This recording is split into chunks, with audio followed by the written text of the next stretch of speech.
Hey, what's up, everybody? Welcome into the show. Yet another episode of Crushing Fantasy Football. I am Bryce Lockridge, your host of the show. All right, guys, today I have a list here of players that I overlooked, and I really haven't talked about these guys at all this offseason. So I felt kind of bad about it because, I've been doing these underdog drafts, and I've been wanting to just take more and more of these guys, and I wasn't doing that earlier in the year. I haven't talked about them at all on my channel. So if you're somebody that follows my channel, these are guys I have not talked about all offseason.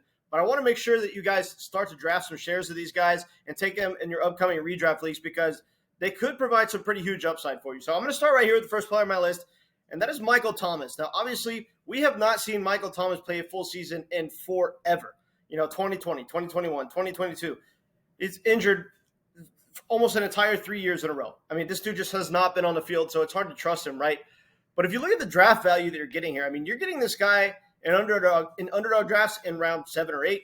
You're getting him even later than that in your everyday redraft leagues. And consider the upside here. I mean, we know that this dude, even though he's older, he's a big target at 6'3", 215.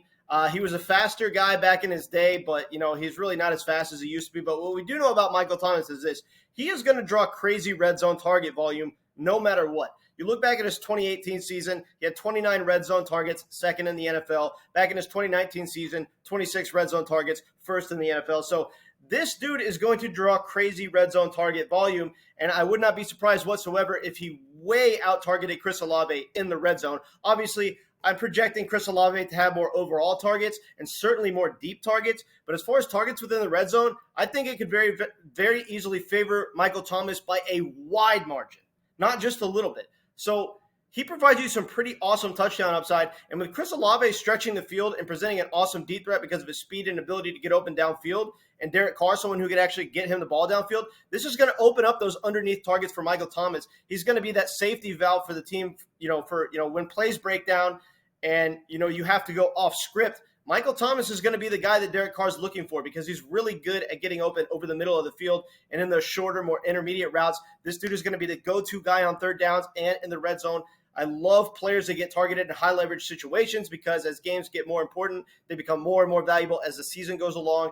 This dude could provide some seriously good fantasy upside if he actually stays on the field. Obviously, you have to know with Michael Thomas that there's some pretty big injury risk because of just how much he's been injured over the past 3 seasons. But Christian McCaffrey was hurt 2 full seasons in a row and then played a full 17 games last year. So anybody could come back and still play a full season.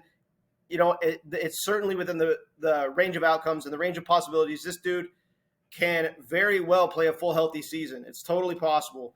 And if he does, you're getting an incredible value. Next player on my list is going to be Marquis Brown. Now, Marquis Brown is a guy, obviously has elite speed, 4.3 40 time. Last year when you look at the team when they didn't have DeAndre Hopkins, right, and Marquis Brown was the number 1 target in the offense, he had a 40% air yard share in the offense. This would have been top 3 in the league from a season-long standpoint as far as his overall air yard share in his offense, and he was the wide receiver 7 in fantasy. So he was a top 7 wide receiver in fantasy when no DeAndre Hopkins was on the field. And now DeAndre Hopkins is not on the team. I mean, all they really have outside of Marquis Brown is that, they have Dortch and they have Rondale Moore. These guys are not going to be any sort of target share competition for Marquis Brown. And you look at this Arizona Cardinals team, this is a team that's going to be playing from behind like almost all the time. I mean, Vegas has the Arizona Cardinals projected to be the worst team in the NFL. So what does that mean? They're going to be playing from behind almost every week. That's obviously going to favor wide receivers and especially big play wide receivers because when Kyler does come back and is healthy, he's going to be slinging the ball downfield to Marquis Brown like crazy. This sounds crazy, but I think he has top 7 overall wide receiver upside, and I was not seeing that earlier in the offseason. That's why I put him on this video. But I'm definitely seeing it now because, how else is this offense going to function? They're going to hand the ball to James Conner, and they're going to pass to Marquise Brown. That's it. And Kyler Murray, he could be back by week 4, week 5. He might play a majority of the season. And in that case, we know how good of a deep ball thrower Kyler Murray is. Marquise Brown then presents very good upside. Now, obviously, the risk with Marquise Brown is he is playing in an offense that could be a total mess, on an organization that could be a total mess.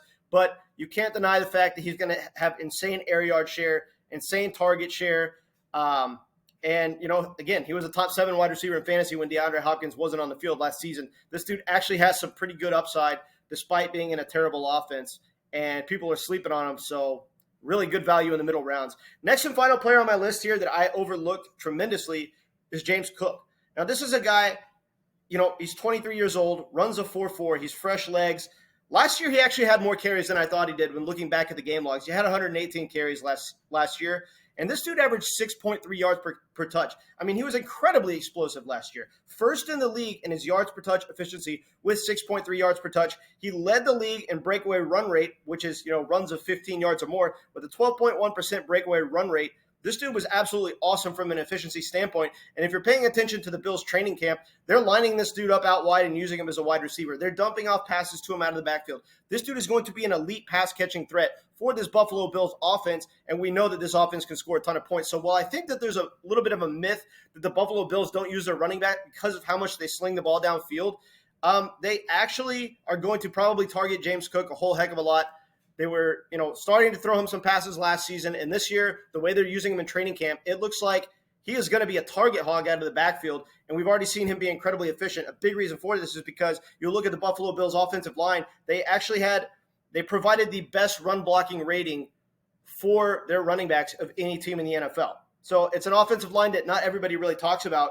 But James Cook, running behind the Buffalo Bills offensive line, they provided him the best run blocking rating of any running back in the entire NFL. So he's going to be able to get big chunk plays in this offense, and he's going to have scoring opportunities. And I think that there's a possibility that he just takes over the backfield completely from Damian Harris, much like Ramondre Stevenson did to Damian Harris last year on the Patriots. I think that James Cook can just take over this backfield outright and end up being one of those 3-down backs that we don't see coming.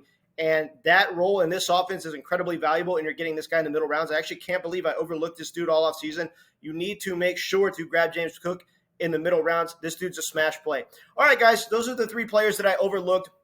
I would have given you all a bigger list, but, I mean, there's really just – these are the 3 players that I haven't mentioned at all this offseason, and I feel like they have some pretty serious potential. Obviously, there's some risk factors with some of them, and so you don't want to reach on them or take them too early. But if they slip or are going in the middle rounds, they have an awesome ceiling for where they're going in the draft. All right, guys, appreciate it. Catch you later.